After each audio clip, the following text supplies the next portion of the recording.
Gloria a Dios. Gracia y paz en este tiempo de confusión y turbulencia, iglesia. Vamos a abrir nuestras Biblias ahora. Vamos a leer en Primera de Pedro 4, versos 1 al 8. Primera de Pedro 4, versos 1 al 8. Puesto que Cristo ha padecido por nosotros en la carne, vosotros también armaos del mismo pensamiento. Pues quien ha padecido en la carne terminó con el pecado, para no vivir el tiempo que resta en la carne conforme a las concupiscencias de los hombres, sino conforme a la voluntad de Dios. Baste ya el tiempo pasado para haber hecho lo que agrada a los gentiles, andando en lascivias, concupiscencias, embriagueces, orgías, disipación y abominables idolatrías. A estos les parece cosa extraña que vosotros no corráis con ellos en el mismo desenfreno de disolución y os ultrajan. Pero ellos darán cuenta al que está preparado para juzgar a los vivos y a los muertos, porque por esto también ha sido predicado el evangelio a los muertos, para que sean juzgados en carne según los hombres, pero vivan en espíritu según Dios. Mas el fin de todas las cosas se acerca. Sed pues sobrios y velad en oración. Y ante todo, tened entre vosotros ferviente amor, porque el amor cubrirá multitud de pecados. Amén, gloria a Dios. Cuando yo entro a un aula del colegio para supervisar, yo me hago dos preguntas. Inmediatamente entro, la primera pregunta que me hago es, ¿qué está pasando aquí? ¿Qué está pasando aquí? Y la segunda pregunta que me hago es, ¿quién tiene el control? La respuesta a la primera pregunta, ¿qué está pasando aquí?, yo la obtengo al observar y al escuchar. Al detenerme a observar, sencillamente veo si están repasando, si es material nuevo, si están dando un examen, si están haciendo un experimento. A veces realmente no puedo determinar qué es exactamente lo que están haciendo. Si es física, matemáticas o química, tal vez ni siquiera entienda lo que están enseñando. Pero lo que me importa es saber que está ocurriendo algo con propósito y que no se está perdiendo el tiempo, porque ahora no se puede perder tiempo. ¿Qué está pasando aquí? Es una pregunta importante, pero la segunda pregunta, ¿quién tiene el control?, es aún más importante.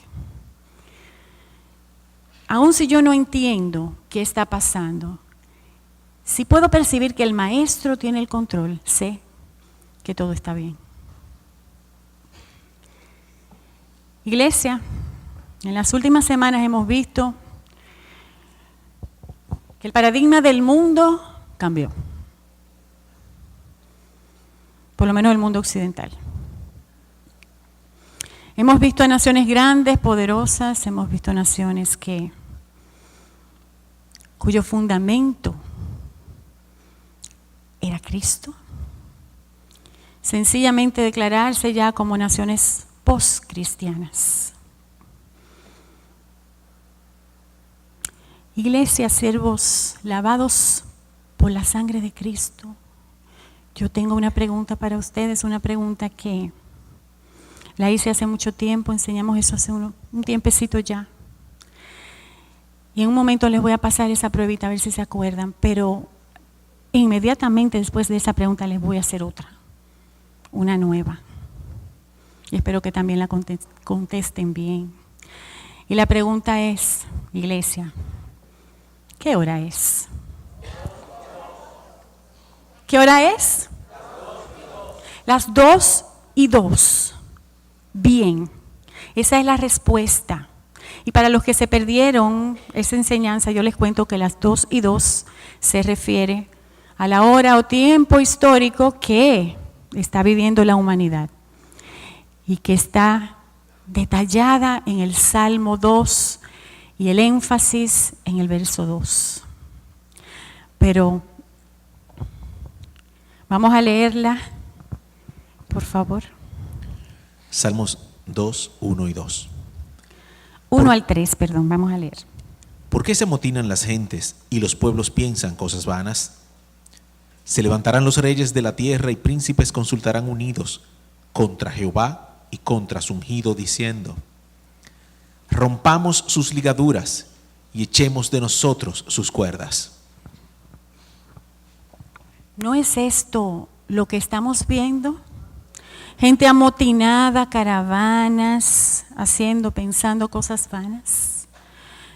Príncipes de este mundo y jueces de la tierra consultando unidos contra todo lo que Dios llama pecado y contra todo lo que se llama Dios.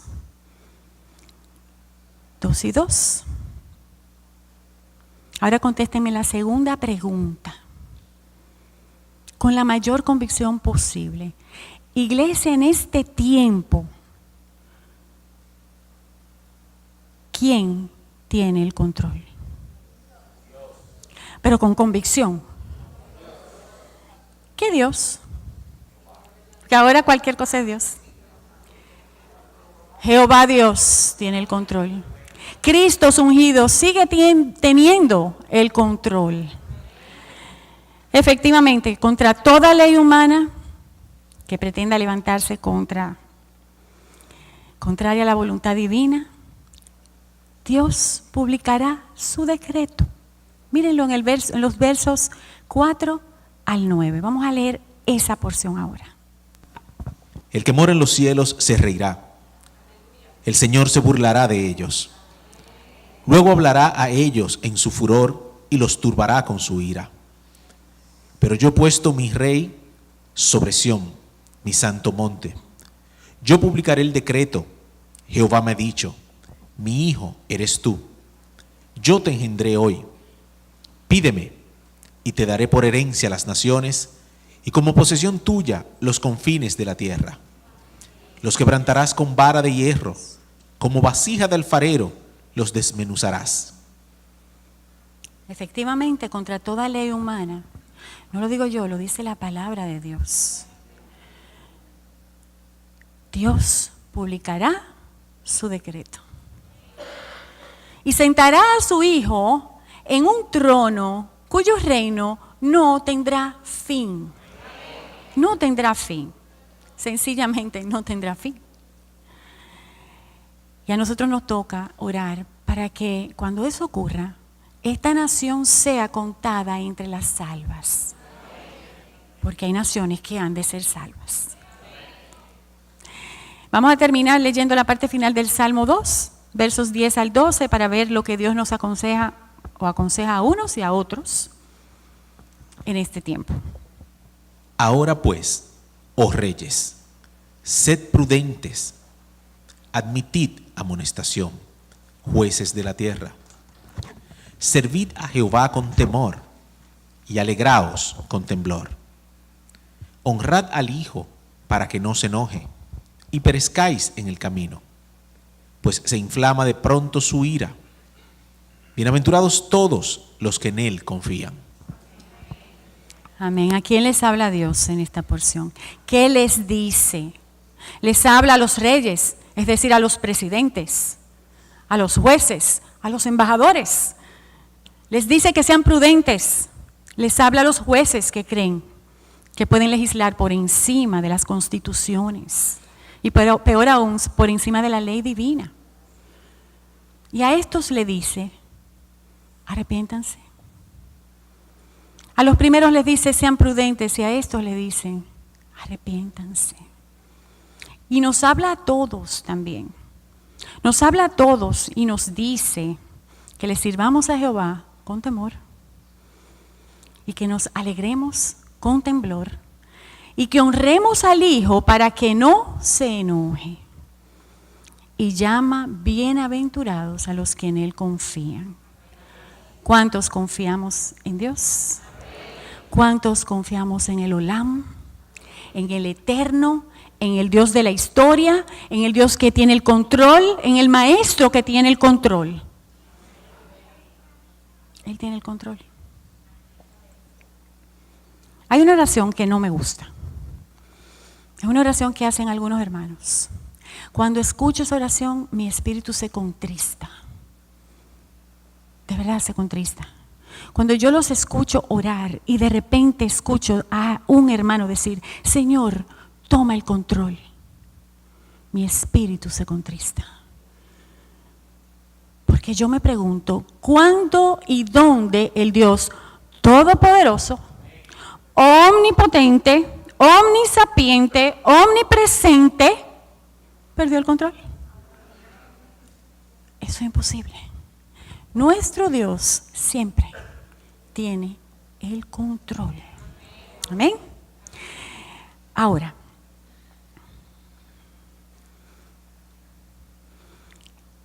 yo sé de dónde viene esa oración. Y por eso me molesta más. Y me alerta de que el pueblo de Dios tiene que tomar conciencia de cuál es su cosmovisión en este tiempo. Tiene que tenerla bien clara para poder preservarla de cosmovisiones rivales. Es necesario que nosotros nos pongamos los lentes correctos. ¿Qué es cosmovisión? Pues cosmovisión es sencillamente ponernos unos lentes a través de los cuales vamos a ver el mundo. Cosmovisión, visión del mundo. Perdón. Todo el mundo tiene una cosmovisión. No hay nadie que no tenga una cosmovisión. Lo que pasa es que la mayoría de las personas nunca se detienen a pensar con qué lentes yo veo el mundo, a través de qué cristales yo veo el mundo. Pero la cosmovisión le va a dar sentido, significado, propósito, dirección y me va a decir cómo yo voy a vivir mi vida. Entonces es importante tener una cosmovisión clara. ¿Qué me mueve? ¿Qué me hace tomar decisiones? ¿En base a qué? Yo digo sí a algunas cosas y no a otras. Eso es la cosmovisión. La iglesia primitiva se encargó de trastornar al mundo, ¿se acuerdan? Trastornaron al mundo entero, dice la palabra. Y lo hicieron de tal manera que cambiaron la cosmovisión del mundo. Hasta la historia empezó a dividirse en antes de Cristo, gracias mi hermano, y después de Cristo. Ahora hay cosmovisiones que están cambiando eso también. Ya les molesta que la historia la haya dividido Cristo. Y ahora hablan de una era antes de la era común o después de la era común. ¿Común a qué? Común. Eso es otra cosmovisión. La humanista, la que pone al hombre en el centro de todas las decisiones, de todo lo que hace, de todo lo que piensa, de todo lo que pretende presentar como bueno. Para explicarles mejor el cambio de mentalidad que sufrió la humanidad y que hoy empieza a evidenciarse de una manera contundente, yo les voy a pedir que me permitan citarles del borrador de este libro, Una iglesia sana y de guerra. Ya está aquí.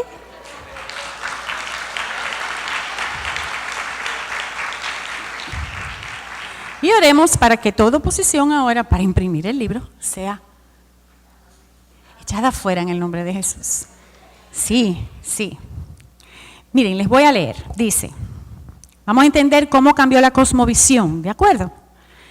Hasta finales del siglo XVII, en el mundo occidental predominaba la cosmovisión teísta cristiana, teísta con T de teléfono.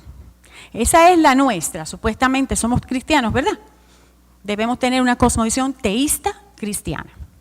Hasta el siglo XVII, esa era la del mundo occidental.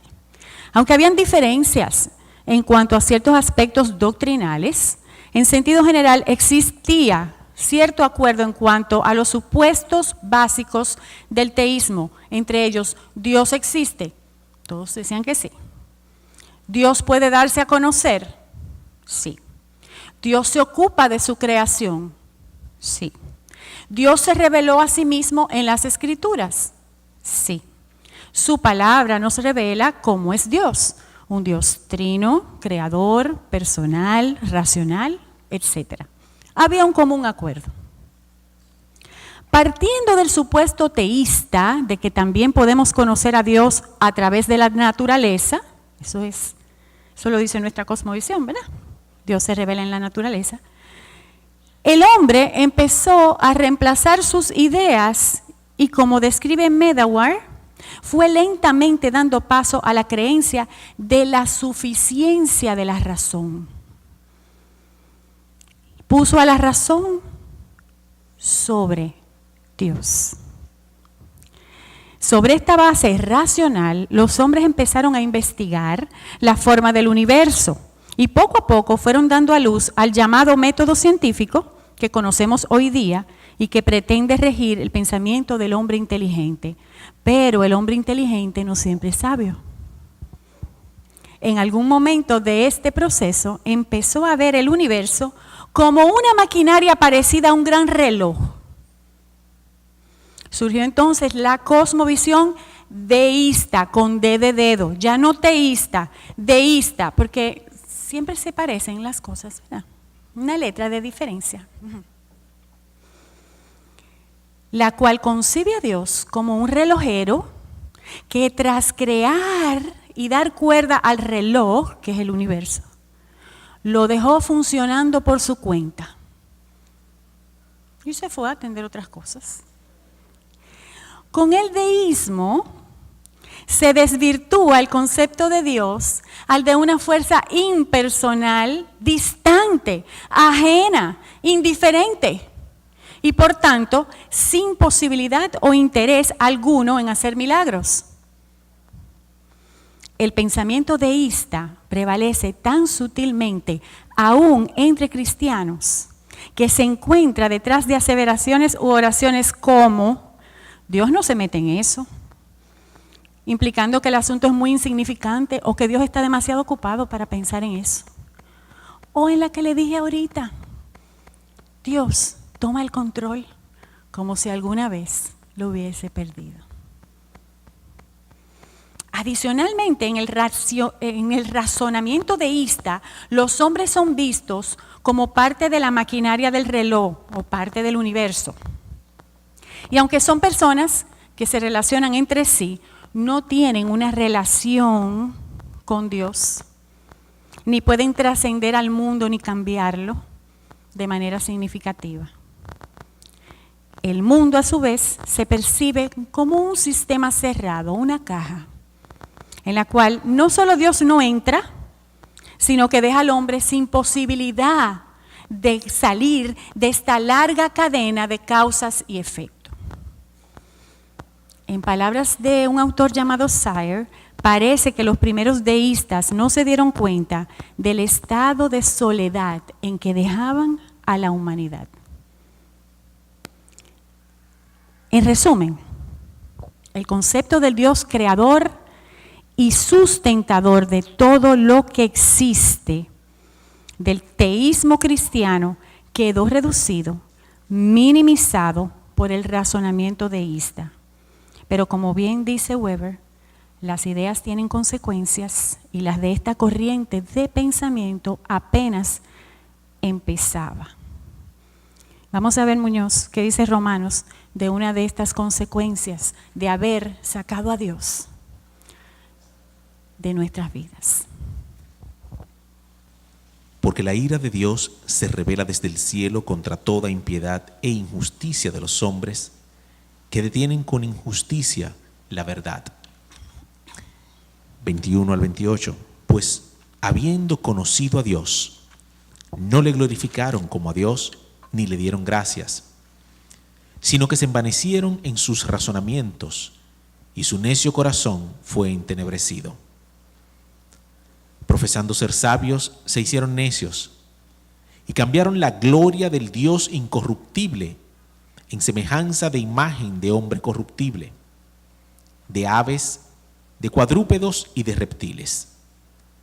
Por lo cual también Dios los entregó a la inmundicia en las concupiscencias de sus corazones, de modo que deshonraron entre sí sus propios cuerpos, ya que cambiaron la verdad de Dios por la mentira honrando y dando culto a las criaturas antes que al Creador, el cual es bendito por los siglos. Amén.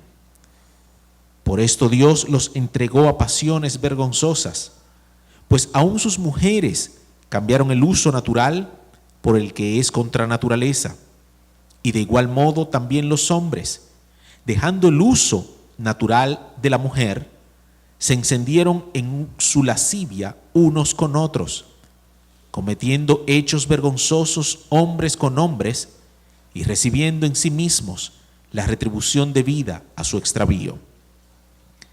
Y como ellos no aprobaron tener en cuenta a Dios, Dios los entregó a una mente reprobada para hacer cosas que no convienen. Dios nos dice, haz mi voluntad.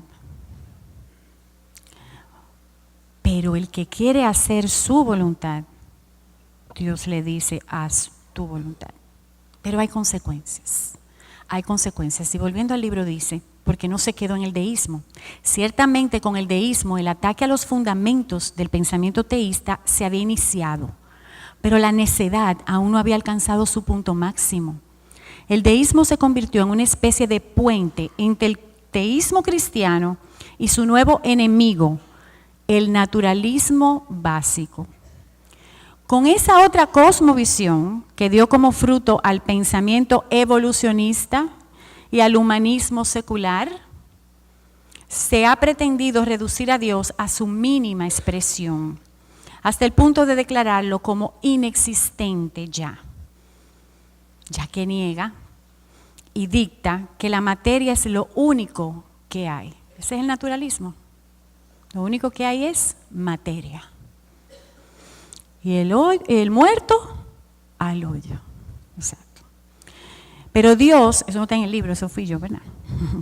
Pero Dios tiene un nombre para estas personas. Dice en el Salmo 14, el necio en su corazón, no hay Dios.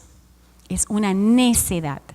Aunque no todos los naturalistas son ateos, de ahí el próximo gran paso quedaría plasmado en el famoso Dios está muerto de Nietzsche.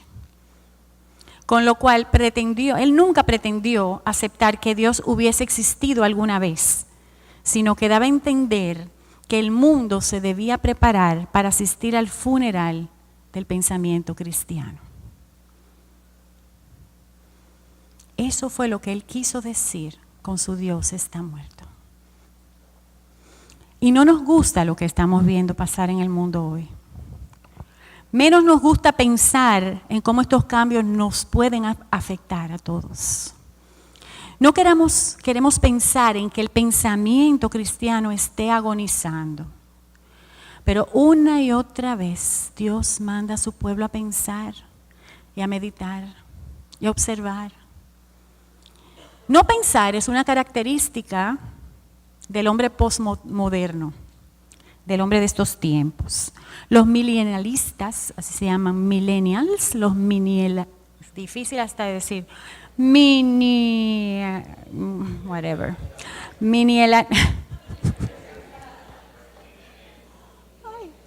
los millennialistas del milenio. Esa es la generación nacida entre el 1981 y el 1995. Esa generación se le llama los millennials, que en inglés como más fácil. Y no quieren pensar en el pasado, porque ya pasó. Y no quieren pensar en el futuro, porque es tan incierto y tan sombrío que no se van a mortificar con eso. Entonces de ahí salen las expresiones de no le dé mente, dale para allá. Y muchas otras. Vive el momento. Viaja ahora y pague después. El problema es que el viaje los puede llevar a lugares donde no querían llegar nunca. Y ¿sabes lo que pasa cuando el pueblo de Dios no piensa? Cuando el pueblo de Dios le da para allá. El Señor nos lo dijo de esta manera hace muchos años. El Señor nos dijo, cuando los santos duermen, los hombres contienden y los demonios ganan autoridad. Cuando los santos duermen, nosotros, la iglesia dormida.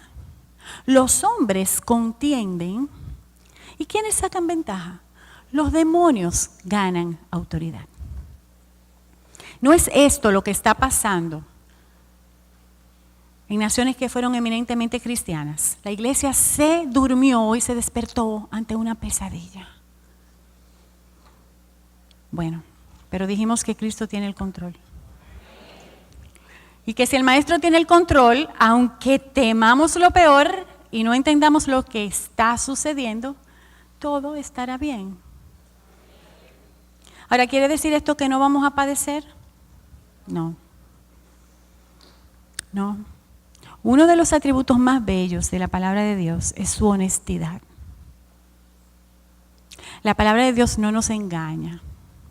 La palabra de Dios no nos hace ofertas engañosas. La palabra de Dios no nos pinta las cosas de color rosa. La palabra de Dios nos dice las cosas como son, no alimenta una falsa esperanza. También dijimos que contra toda ley humana que pretende levantarse, contraria a la voluntad divina, Dios publicará su decreto y se sentará su Hijo en su trono y le afirmará un reino que no tendrá fin. ¿Verdad que lo dijimos? Pero este es un salmo mesiánico. Eso cuando venga el Mesías. Cuando el Mesías vuelva ya con la iglesia. Primero viene, se lleva a la novia y después vuelve a reinar durante un periodo llamado el milenio. ¡Wow! ¡Qué coincidencia! El milenio. Se parece, el mundo es tan imitador. Tan imitador. O sea que esta promesa no es para este tiempo, nos falta todavía. Antes de que eso ocurra, la novia de Cristo tiene que lavar sus vestiduras y planchar su vestido. Porque la novia está sucia y está arrugada. Porque la novia de Cristo, la iglesia, dejó entrar la apostasía en su casa. Porque ha adulterado con el mundo. Porque está confundida. Y entonces la iglesia va a tener que pasar por un tiempo de purificación. Por un sedazo. ¿Para qué? ¿Para qué? Para sacar el oro refinado y sacar la escoria. Por lo tanto, el tiempo que se avecina será un tiempo de prueba para la iglesia. En la iglesia hay mucha gente almidonada y planchada, pero no lavada. ¿Sí? Yo creo que eso lo dijo el pastor Chuy Olivares una vez. Yo lo estoy copiando de alguien, no es mío, ¿eh? Pero me gustó porque es verdad. ¿Y cómo yo sé que es verdad? Porque yo también, en algún momento, vine planchada y arreglada, pero no estaba lavada. No estaba todo lo limpia que debe estar la novia. Y el novio no solo quiere que el vestido de la novia esté limpio, él quiere que todo su cuerpo esté limpio, especialmente las áreas más íntimas, las que no se ven. Esa es la novia que Cristo quiere y viene a buscar. Pero he aquí otra buena noticia: las puertas del Hades no prevalecerán contra la iglesia. No importa lo que el mundo haga, no importa lo que el diablo haga, está escrito: las puertas del Hades no prevalecerán contra la iglesia. Usted sabe algo. El poder de nuestro Dios se perfecciona en la debilidad. Y de ahí que el cuerpo de Cristo históricamente tiene la característica muy particular de que la iglesia crece y se fortalece y se llena de gracia ante Dios y los hombres en medio de la adversidad. Busque la historia de la iglesia. Y es en ese momento que la iglesia crece, se fortalece, se llena de gracia y poder, hasta para resucitar muertos. Dios es el mismo ayer, hoy y siempre. Y si la iglesia está sin poder hoy, es porque no estamos lo suficientemente limpios para que el Espíritu Santo haga su obra a través de nosotros. Pero nos va a limpiar. Y cuando nos limpie, así como al principio la iglesia primitiva recibió un poder de lo alto, así la iglesia del final recibirá uno también. Porque las puertas del Hades no prevalecerán contra su iglesia. Hace unos cuantos días yo hablaba estas cosas con un hermano en la fe, un cristiano maduro, un cristiano genuinamente comprometido en la obra del Señor. Y en un punto de la conversación me dijo, bueno, si Dios nos diera el apoyo tan áspero que el diablo le da a los suyos, las cosas fueran diferentes.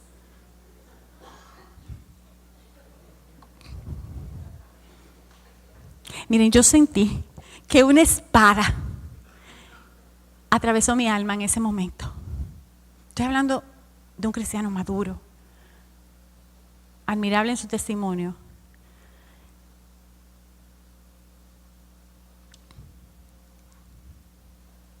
Ustedes están captando lo que a veces nuestra mente pone en palabras. Yo me di cuenta de lo frágil que puede ser nuestro conocimiento de Dios en un momento dado. Cuando el fuego lo calientan, se nos olvida quién es el panadero. Nuestro conocimiento del Dios al que servimos y del Dios Santo, Santo, Santo, tiene que estar por encima de cualquier cosa que nos esté pasando, porque no importa lo que esté pasando, Él sigue teniendo control. Y Él no nos abandona a menos que nosotros seamos quienes nos alejemos de Él. Yo les recordé que todo lo que está ocurriendo está escrito. Léanse el Apocalipsis, léanse Mateo. Todo está escrito, esto no es nuevo para nosotros. Todo eso está ahí.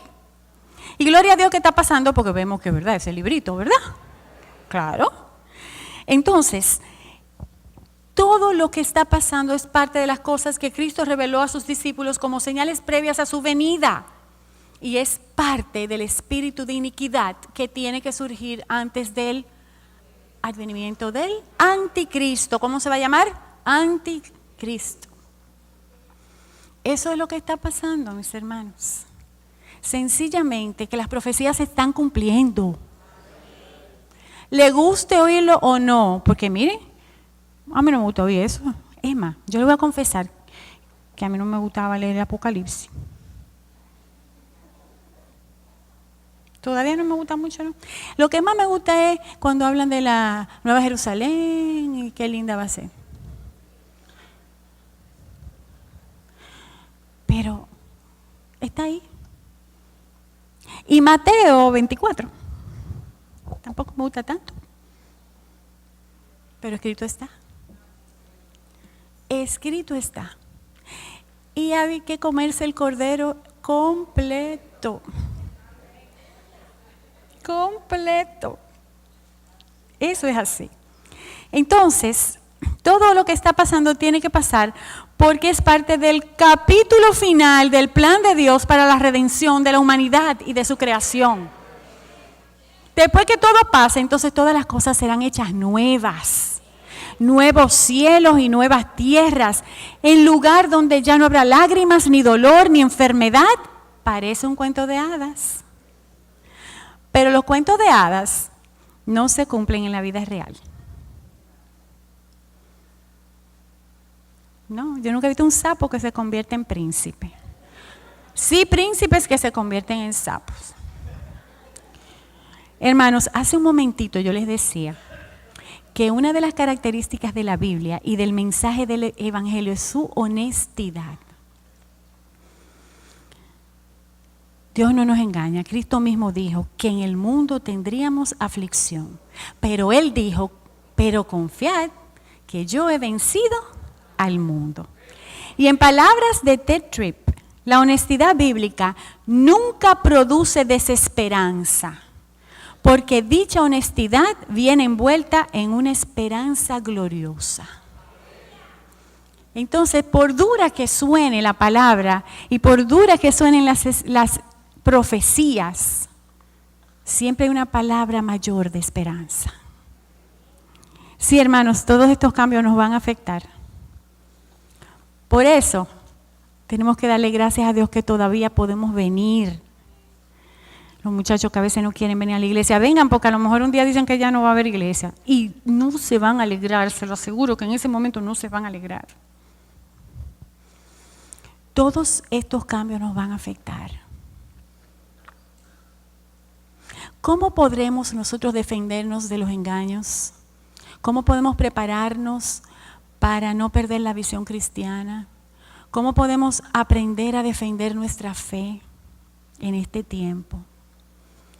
Pues mire, es tiempo de tomar decisiones. En primer lugar, nosotros tenemos que ser como los de Isaacar. ¿Quiénes son esos? Los de Isaacar. Qué nombre tan raro. Una de las 12 tribus de Israel. ¿Y saben cómo eran esos hombres valientes? Dice la palabra que ellos eran entendidos en los tiempos y que sabían lo que Israel debía hacer, cuyo dicho seguían todos sus hermanos. Es decir, que eran hombres que estaban al tanto de los últimos acontecimientos, pero sabían lo que iba a pasar porque revisaban las escrituras. Y sabían, porque nuestro Señor todo lo fue diciendo. Antes de Cristo nacer, 800 años antes de Cristo nacer, Isaías estaba hablando del Mesías y describiéndolo como iba a ser.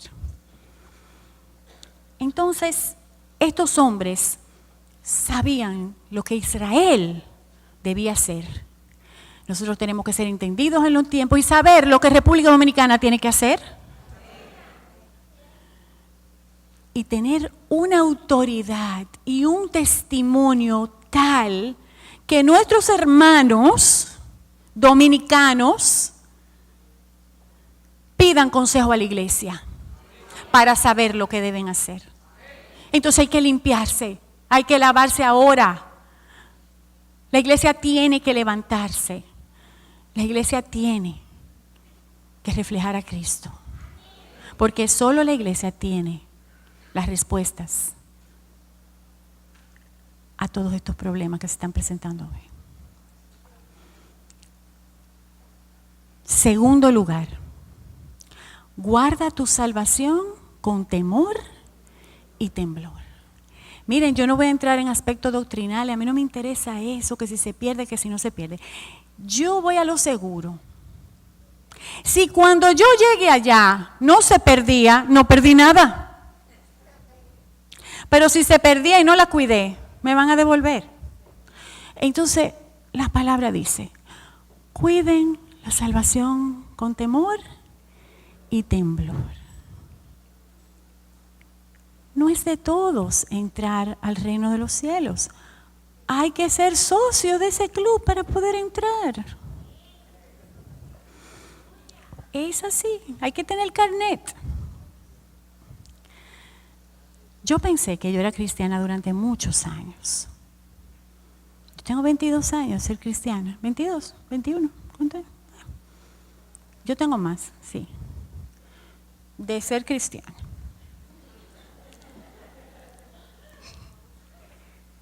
Y yo pensaba que yo era cristiana, desde el principio.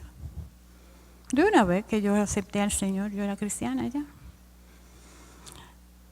Pero luego me di cuenta de que yo había departamentalizado mi fe, que era como un gavetero. Entonces yo tenía gavetas con áreas de mi vida abiertas, que el Señor podía entrar, mirar y todo, pero yo tenía gavetas con unos candados que yo no quería que el Señor pasara por ahí. departamentalizada. Aquí sí, aquí no. Pero Dios es omnipresente, Dios está en todos lados. Todo lo que tú haces, Dios está ahí. Y tú le puedes poner el candado más grande y Él sigue ahí.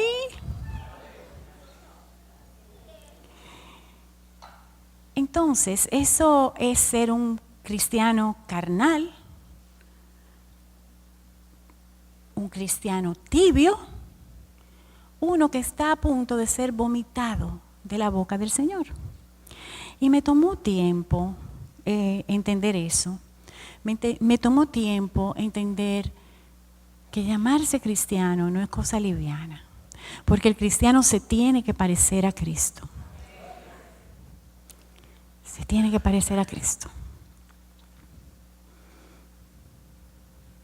Si tú no estás seguro, si tú estás salvo hoy, posiblemente tú te quedaste embobado en la oración del pecador y te dormiste. Así yo le entregué mi corazón al Señor y ya. Yo lo hice, me pasó. Le entregué mi corazón al Señor.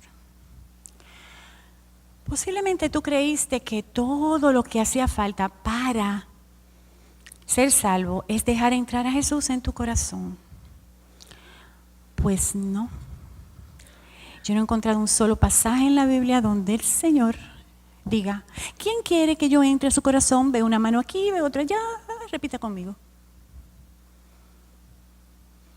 No, no es tan fácil.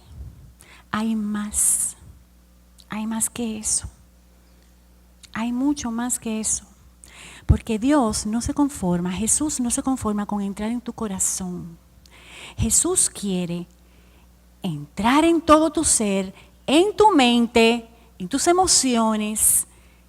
Con un foco te alumbra el espíritu, solo hizo la palabra, no yo, y con su espada de 2 filos atraviesa tu cuerpo y te saca, te llega hasta el tuétano y te saca todo, lo expone todo. Él quiere poder tener libre acceso a todas las áreas de tu vida. No unas sí y otras no. A todas las áreas de tu vida. Él quiere que renuncies a lo oculto y a lo vergonzoso. Su llamado es a una vida de santidad y de integridad hasta que Él vuelva. Entonces revisa los rudimentos de tu fe y no lo dejes para mañana. Vuelve a hacer la oración, vuelve a entregar tu corazón. Pero entrégale no solo tu corazón, dile, tómame entero. Pídeme lo que tú quieras. Porque con ídolos no se entra al cielo. No se entra al cielo. Bueno, no se puede servir a 2 señores. Y déjame citarte aquí de nuevo. El libro dice, el mensaje tácito de Dios a la mentalidad del hombre es que para tener acceso a la presencia de Dios no hay cabida para 2 naturalezas. Los ideales espirituales no pueden estar comprometidos con los ideales mundanos. No hay lugar para 2 mundos. No hay lugar para 2 mentalidades, la carnal y la espiritual. La demanda de Dios es radical y no es negociable. O usted es cristiano o usted no lo es. Pero el cristiano de la secreta no existe en la Biblia. Ese no va. El Espíritu Santo no puede morar en un corazón dividido. Jesús no dio su vida completa para la mitad de la tuya.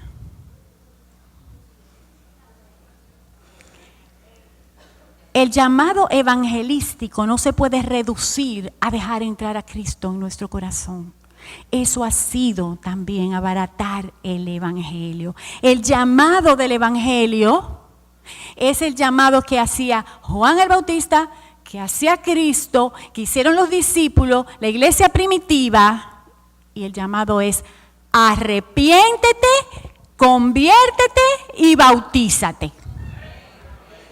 Con todo tu corazón, mente, cuerpo y mójate los cabellos. Todo. Sí, porque uno a veces se quiere bautizar sin que se le moje el pelo. No se puede. Tercero, renueva el espíritu de tu mente. Esa es la tercera cosa que tenemos que hacer. Ustedes me han oído hablar mucho de cosmovisión, ¿verdad? ¿Y saben por qué? Porque no fue hasta que yo aprendí acerca de cosmovisión que yo me di cuenta que yo tenía los lentes equivocados. Estaban empañados mis lentes. Yo no veía tan claro. ¿Y cómo fue eso? Bueno, yo cogí una maestría en educación cristiana y me faltaba la tesis. Entonces me dieron la opción de, en vez de hacer la tesis, coger 2 materias más.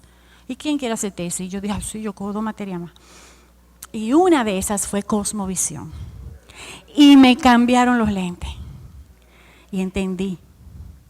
Wow, pero es que yo estaba viendo con los ojos humanistas, seculares, porque eso es lo que nos han vendido a todas estas generaciones que, como yo, vienen desde los 60 para acá, más o menos.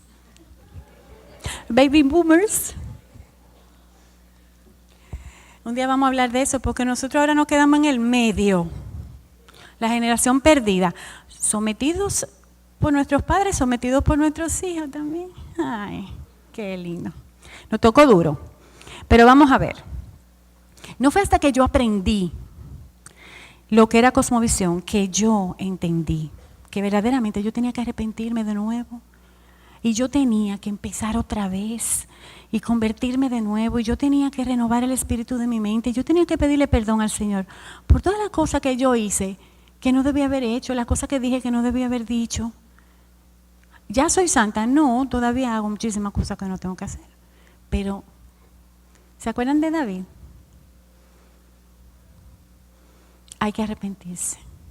Aunque uno se pase el día entero arrepintiéndose, hay que arrepentirse, de corazón, de verdad. Y todavía estoy en ese proceso, apurándome porque ya casi no queda tiempo, ¿verdad?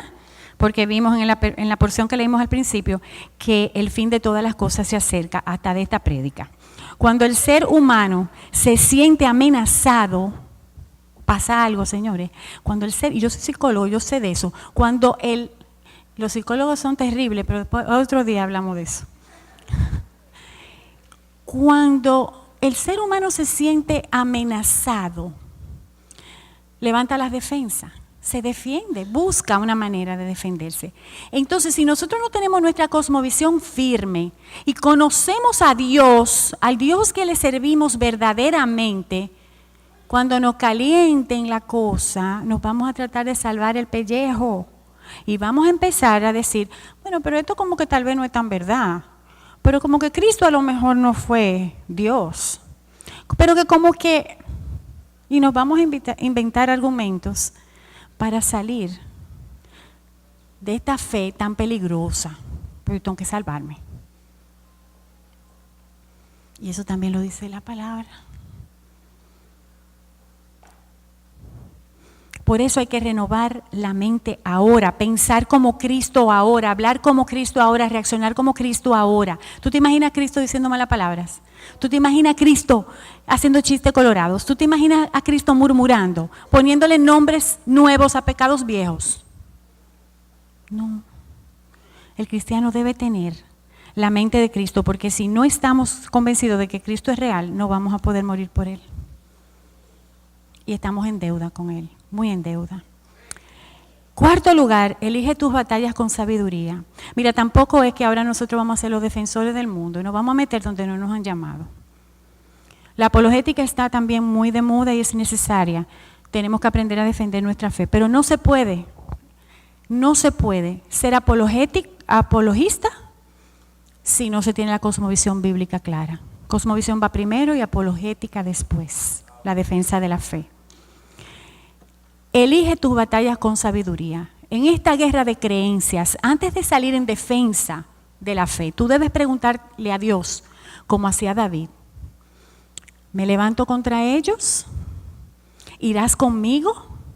¿Los entregarás en mis manos? Y preguntarle a ellos, si yo te doy argumentos de que Dios existe, ¿Tú estás dispuesto a aceptar a Dios? Si te dicen que no, mi hermano, mire, sacúdase el polvo de sus pies, como dice la palabra, y siga su camino, no pierda tiempo. Porque el que no quiere aceptar a Dios, aun cuando usted le muestre que Él existe, no merece que usted pierda su tiempo con Él. El que te dice que sí, dale todo lo que sabes. Pero el que te dice que no, ni Jesús convenció a algunos en su paso por la tierra. Ni Jesús. Y eso es lo que tenemos que hacer, aprender del Maestro. A unos, él mismo dijo que las perlas no se le echan a los puercos, a los cerdos. Y él a unos le decía, no te contesto, yo no te voy a contestar eso que tú me estás diciendo. A otros los confrontaba con la verdad. A otros se le quedaba callado. Y a otro le decía, ¿lo dijiste tú? ¿Y por qué nosotros tenemos que caer en la trampa del diablo? Porque nos van a tirar gancho. Y nos van a tirar gancho. Y gancho. Para después ponernos demandas. Y después qué sé yo qué. No, hay que ser sabio. Las perlas no se le echan a los cerdos. Amén. Y quinto, prepárate para la adversidad. Prepárate para la adversidad porque eso viene. Yo estoy estudiando el tema de la adversidad y otro día les contaré por qué, porque no tengo tiempo para abundar en eso. Pero ya yo aprendí como 5 temas. ¡Wow! Ay, sí. Y yo he aprendido que la adversidad viene sin anunciarse. Como cuando me sorprendió aquel cáncer, de repente. Pero ya yo sé que hay un refugio para esos momentos. Yo sé que en esos momentos nuestro Dios se viste en uno de sus atributos más bellos como Padre de toda consolación. Yo he aprendido que durante la prueba Dios se mantiene conectado a tu dolor. Como cuando yo tenía ese aparato que bombeaba morfina y cuando me daban esos dolores desesperantes, yo podía yo misma bombearme ese calmante. Así se conecta Cristo contigo en los momentos de dolor. Yo he aprendido que las flores más bellas y más hermosas salen después que la tierra ha sido muy removida, muy removida. Yo quisiera que la dimensión del amor de Dios que yo conozco y siento y sé que Él tiene hacia mí y hacia cada uno de nosotros, yo quisiera que esa dimensión no se me olvidara nunca, para que en los momentos más oscuros, más difíciles, su amor me sustente. También sé algo que yo quisiera que quede grabado en las almas de cada uno de nosotros. Y está en Romanos 8:28. ¿Qué dice? Todo obra para bien, para aquellos que amamos a Dios, es decir, para aquellos que conforme a sus propósitos hemos sido llamados. Vivir en este tiempo peligroso es un privilegio, mis hermanos, porque si el Señor nos mandó en este tiempo es porque nosotros tenemos la madera para soportar este tiempo. Si no, Él, que no quiere que nadie se pierda, nos hubiera puesto un tiempo más fácil. Es un privilegio. Nosotros estamos llamados a ser, y es el último punto, sal y luz del mundo. Y antes de que Muñoz termine con una lectura de lo que es el sal y luz del mundo, déjenme hacerle una anécdota para que se le quede grabado que todo obra para bien. Me la hizo la semana pasada un profesor de sociales que yo estaba entrevistando para el colegio y que eso fue un lunes y me tenía que dar la respuesta el viernes. Y yo le dije, pero yo tengo otros candidatos, yo no puedo esperar hasta el viernes. Y me dijo, mire, directora, todo obra para bien. Para los que amamos al Señor, siga haciendo sus entrevistas, que si está para mí.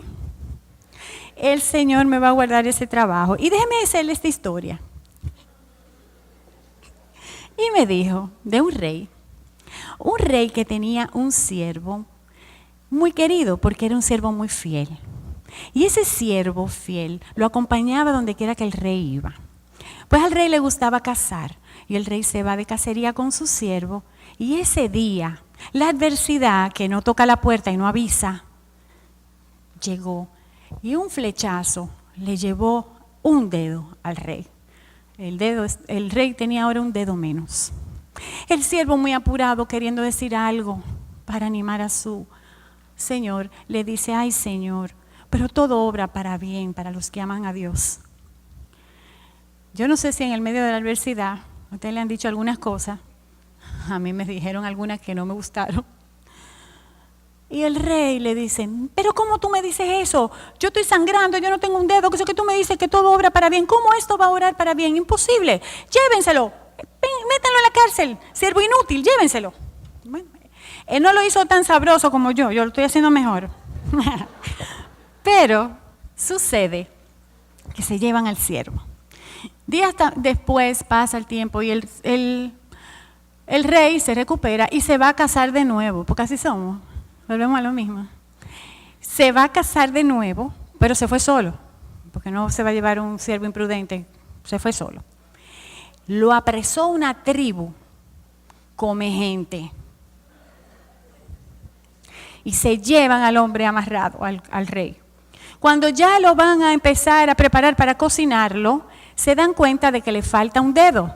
Y ellos tenían, por norma, que no se podían comer nada que le faltara una parte de su cuerpo. Entonces, soltaron al rey. Cuando el rey se va, caminando, va pensando: oye, pero es verdad que todo obra para bien. Si yo hubiera tenido este dedo, me comen. Ay, ay, ay, el pobre siervo está preso. Búsquenme ese hombre. Cuando viene y le cuenta, le dice: oye, de verdad que yo he aprendido que todo obra para bien. Ven acá, ¿y tú en la cárcel qué aprendiste? Dice: oh, que todo obra para bien. Le dice: ¿cómo tú aprendiste eso? Pero mi rey, si yo hubiera ido con usted, ¿me comen a mí?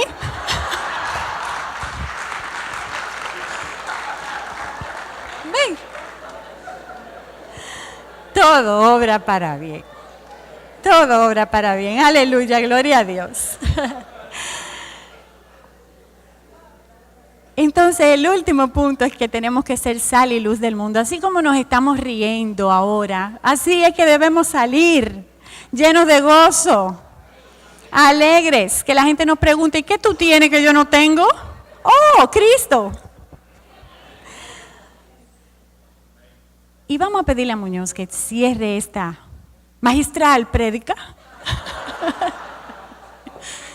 Uy, que la cierre con una enseñanza que también está, no en el libro, sino en el trabajo, en el cuaderno de trabajo del libro. Oh, cuánto trabajo, gloria a Dios. Y esa lección se llama Lux Mundi. Fíjense que el llamado de la iglesia sigue siendo el mismo y sucede que esa lección dice: hace apenas unos días vimos con horror la foto de un evangelista cristiano que estaba siendo quemado vivo en Nepal por predicar la palabra tras el primero de 2 fuertes terremotos que han azotado a esa idolátrica nación. Esto estaba ocurriendo en pleno siglo XXI. Fue Katia que me mandó esa foto. En el siglo II, escenas como esas eran comunes, ya que el desconocimiento del cristianismo daba lugar a acusaciones infundadas. Entonces era común que una persona fuese condenada a muerte por el simple hecho de profesar su fe. La persona podía ser liberada si durante el interrogatorio negaba la acusación de cristianismo en su contra, tan sencillo como eso. Pero la mayoría de los cristianos primitivos preferían morir a negar su fe. Como consecuencia de todo esto, nace la apologética, la defensa de la fe cristiana, con un escrito apologético que un obispo llamado Quadrato envió al emperador Adriano para denunciar el trato injusto que acabamos de describir contra los cristianos. Otros autores hicieron lo mismo. En el año 1436, una de estas cartas fue descubierta entre papel de envolver en una pescadería en Constantinopla. De autor desconocido se le denominó la Epístola a Diogneto, ya que sus primeras palabras describen a Diogneto, como destinatario de la carta. Empieza así esa carta. Veo, excelentísimo Diogneto, que tienes gran interés en comprender la religión de los cristianos. Y le pido a José que lea ahora una porción de la carta de cómo eran descritos esos cristianos y tratemos de pensar si nos parecemos a ellos. Los cristianos no se distinguen de los demás hombres, ni por el lugar en que viven, ni por su lenguaje, ni por sus costumbres. Ellos, en efecto, no tienen ciudades propias, ni utilizan un hablar insólito, ni llevan un género de vida distinto. Su sistema doctrinal no ha sido inventado gracias al talento y especulación de hombres estudiosos, ni profesan como otros una enseñanza basada en autoridades de hombres. Viven en ciudades griegas y bárbaras, según les cupo en suerte. Siguen las costumbres de los habitantes del país, tanto en el vestir como en todo su estilo de vida.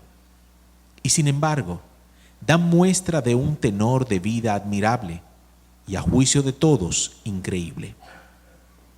Habitan en su propia patria, pero como forasteros. Toman parte en todo como ciudadanos, pero no lo soportan todo como extranjeros. Toda tierra extraña es patria para ellos, pero están en toda patria como en tierra extraña. Igual que todos, se casan y engendran hijos, pero no se deshacen de los hijos que conciben. Tienen la mesa en común, pero no el lecho. Viven en la carne, pero no según la carne. Viven en la tierra, pero su ciudadanía está en el cielo. Obedecen las leyes establecidas y con su modo de vivir superan esas leyes. Aman a todos y todos los persiguen. Se les condena sin conocerlos. Se les da muerte y con ello reciben vida. Son pobres y enriquecen a muchos. Carecen de todo, pero abundan en todo. Sufren la deshonra y ellos les sirve de gloria. Sufren detrimento en su fama y ello atestigua su justicia. Son maldecidos y bendicen. Son tratados con ignominia y ellos, a cambio, devuelven honor. Hacen el bien y son castigados como malhechores. Y al ser castigado con la muerte, se alegran como si se les diera la vida. Los judíos los combaten como extraños y los gentiles los persiguen. Y sin embargo, los mismos que los aborrecen no saben explicar el motivo de su enemistad.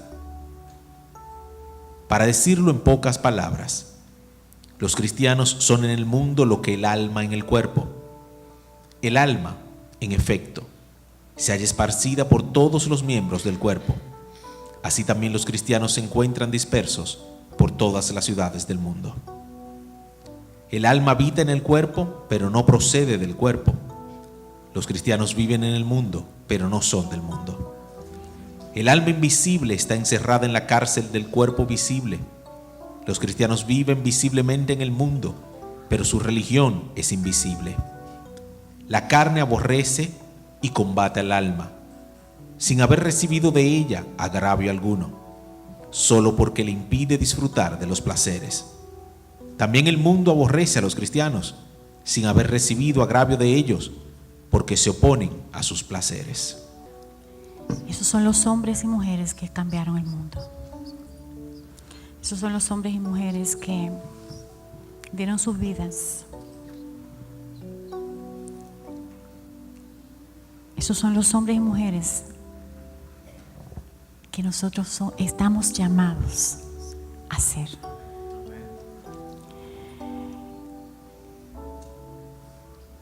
solo le pido a Dios que el mensaje que hoy fue predicado halle buena tierra, porque yo sé que es palabra agradable a Dios, que es palabra dura, que es palabra fuerte, que implica cambios, que implica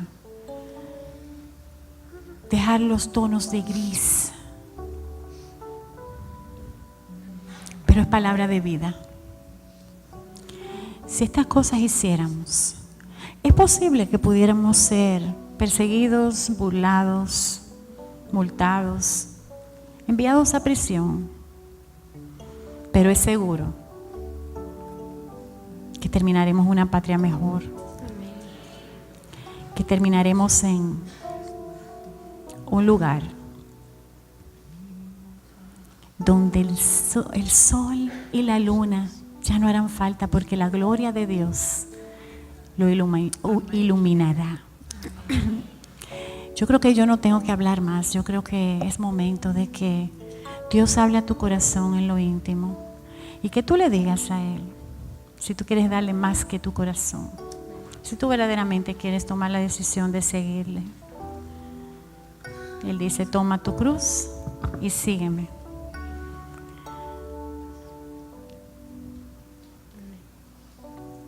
Cuando yo oigo esas palabras, yo todavía tiemblo y digo: Señor, yo todavía no soy cristiana, pero ¿sabes qué? Yo quiero serlo.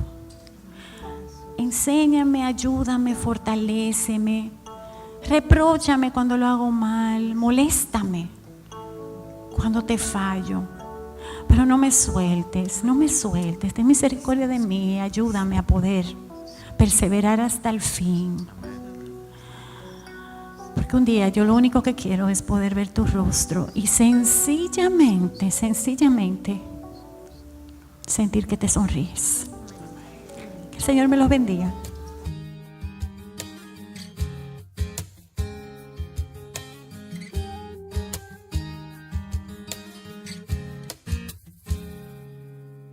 Quiero respirar el aire de tu casa, disfrutar de tu fragancia y llenarme de ti. Quiero en tu presencia estar todos los días.